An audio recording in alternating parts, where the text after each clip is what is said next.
So a question that you could ask an expert on the Olympics for the 2012 Olympics. It's the beginning of the autumn term, and these students at Little Ilford School in Newham are among the first in the country to embark on an entirely new 14 to 19 qualification, the Diploma.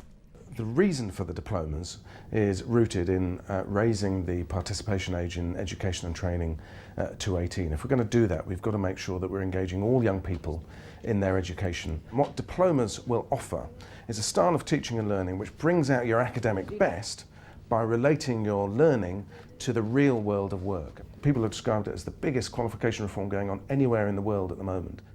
5 diplomas are being introduced in 2008, but by 2013, 17 will be on offer. This is something that matters to every school and college. You can't duck this if you're in the maintained sector, because every one of your pupils has got to have an entitlement to these from 2013. So we've asked Francis Stickley, Chair of Governors at King's Langley School, to come to Little Ilford, which is one of a small number of schools offering the diplomas in the first year. At King's Langley we already have a wide range of examinations. We have GCSEs, BTECs, GNVQs, A-levels, and myself and the governors are very concerned about stretching our resources further to offer another set of examinations. Oh, hi, you must be Francis, I'm Simon. Hello Simon, Pleased nice to meet you. Right, should we wander down this way? I think it's Thank probably you. the best place to start. Simon Mayers is the Chair of Governors at Little Ilford School. How long have governors been thinking about diplomas here? I suppose the first time the full governing body realised the full impact of it was something like March 2006, when I thought it was a good idea to get the 14 to 19 coordinator for the borough to come and talk to the whole governing body to explain what's happening, why it's happening and what it was going to mean for us. Clearly there was a lot of planning involved. How did you approach this? The school decided the best thing to do was to get one of the members of the senior learning team to take responsibility, and so we had one person who was the focal point. That's Tracy Jones, our deputy head.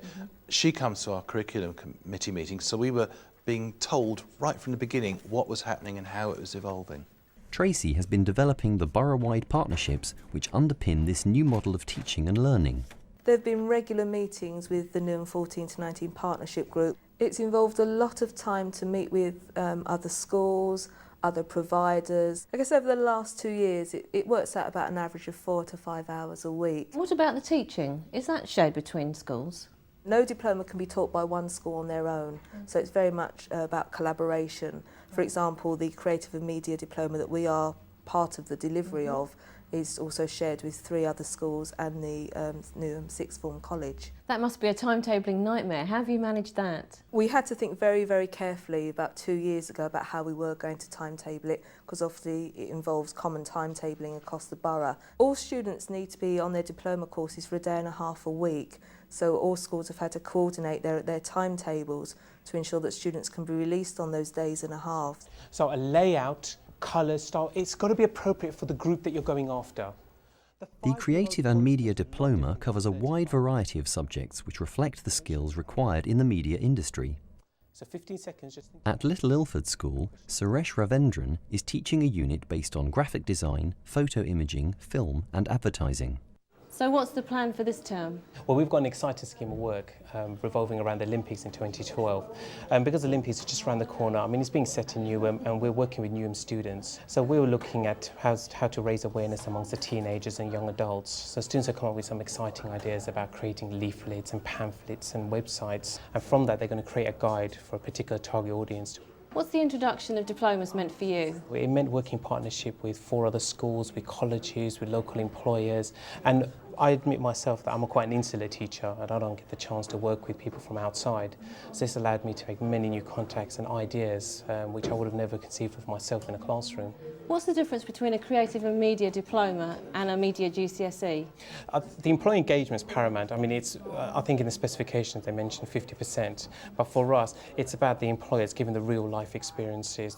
But the students themselves need to go out there to link together the learning that they do in the classroom with the outside experience. These are qualifications where the starting point was employers, where we said to big household names, people like Rolls-Royce, Vodafone, BT, what qualifications, what learning do you need? Design the qualification with us. The Press Association is one of the employers closely involved with the Creative and Media Diploma in Newham. What we try to do is work very closely with Suresh and his team at Little Ilford to have some direct employer input into the scheme of work and the way in which the individual module is actually going to be delivered. Because of that, we've set up a press conference with the people behind the Olympics project, and the students are going to have a chance to actually do a press conference for real. And then they'll use the story ideas and the content that they get from the interviews to actually put their projects together within our training centre here in the PA newsroom. The students will be actually coming to the newsroom on 3 consecutive Thursdays, and they'll also get a chance to have a go at putting some TV content together for some of the website news bulletins that we do.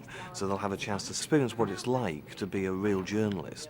That's all for now. We think that it's a really important thing for business to be involved in education and to help to bridge that gap between school and college and work. Has it been difficult to get employers on board? Schools haven't been organising the links with employers on their own. We've got a very successful team at Newham's EBP, Education Business Partnership, and they've been part of the 14 to 19 group from the beginning, and they are the key people to liaise with employers on employer engagement. We've heard about the workplace learning opportunities in creative and media. What about the other diplomas, construction, engineering? The employers have been involved in writing some of the units of work, and the students will be visiting different sites for engineering, for construction, to see what it's really like on site, and actually meeting all the different people in their different roles to get an understanding of that. And at times employers will be coming into the classroom-based activities to share their experiences, their ideas. Is a ticketing manager important for the Olympics? Yeah. Why? The diplomas are designed to bridge the gap between school and the world of work. But are they targeted at a particular group of students? Diplomas are aimed at all abilities. That's why we've got level 1, level 2 and level 3 diplomas. It's a very broad qualification at the different levels, which will cater to all abilities. But it's the new style of teaching and learning that I'm excited about, because that will bring out the academic best in people, whatever their ability. So what students have you offered the chance to do a diploma? Initially, we offered it to all Year 9 students about this time last year. We've actually ended up with a complete range of abilities on the diplomas, which I'm very proud of. We've got a number. Considering that the qualification is a completely new one, Tracy and her colleagues are very pleased with the take-up. At the moment, we've got 39 students out of 270 studying diplomas. That sounds like the parents and students have got a lot of confidence in the diploma as a good offering for the future. We were very honest with our parents. We gave them the information they wanted, that they needed, and we talked about issues that have been in the press about whether or not this is going to be a recognised qualification. At the end of the day, we convinced parents that, you know, we've got their children's best interests at heart, and we wouldn't be putting them on a course that we didn't have full confidence in. I chose to do a diploma because it gives lots of opportunities in different types of subjects like drama, music and media. And it gives a lot of first-hand experience and how to do something in a working environment instead of just a classroom environment. I chose to do the diploma because I thought I'll learn new skills, meet new people and just have fun. Working with employers pretty much pushed me to get into this even more, because you're learning with like professionals even instead of just like other students that only know as much as you do. The borough-wide diploma delivery model means that students travel to different schools and colleges for their classes. In the creative and media class today, there are students from 6 different schools.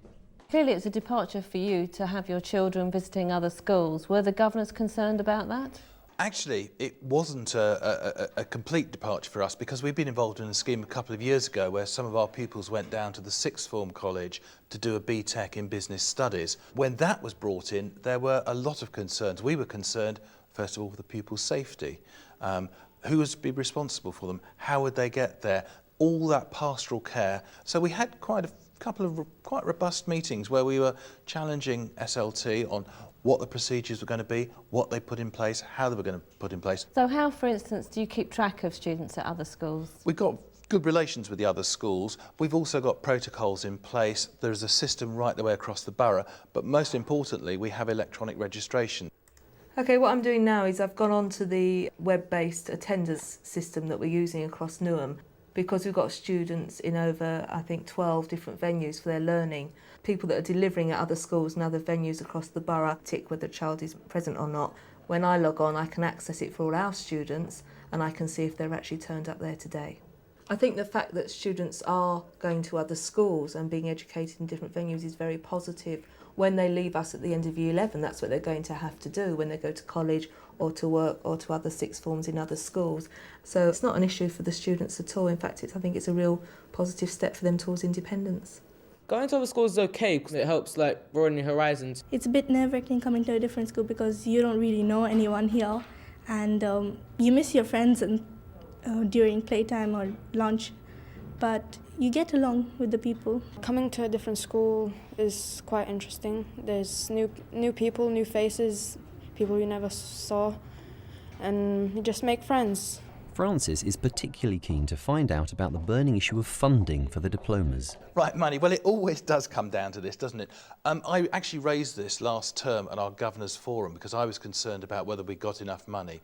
What we were told was there is a government grant that is going to recognise the fact that these diplomas are more expensive to provide. The question is, does that provide all the money all the way through? We think not yet, and certainly at the borough level, they're looking now to see if they can plug the funding gap by utilising other grants that are available for this age group.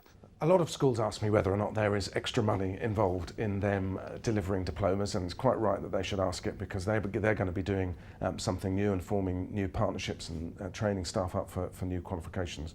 Now, what we've said at the moment is that there is an extra premium for their diploma students, I think of £1,000 per pupil.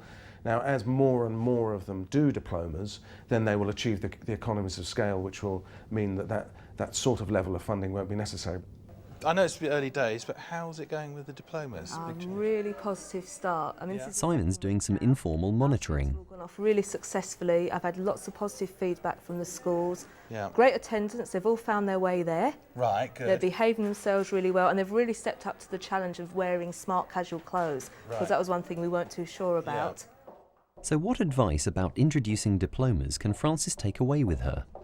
Well, I think the first thing would be to say is that diplomas aren't optional. We've got to do them. I think the whole thing is for the school and the governors and the senior leadership team to get involved. You need to get the parents involved. You need to talk to the parents about what they are and make it clear to them. This is an academic qualification. It's not something for the bottom stream. It can engage kids at all levels of ability. It's about the planning, it's about the strategic planning. There are now lots of boroughs that have set up diplomas, and it's about liaising with them. And it's the things like the travel, the attendance, the care and support and guidance for students in schools.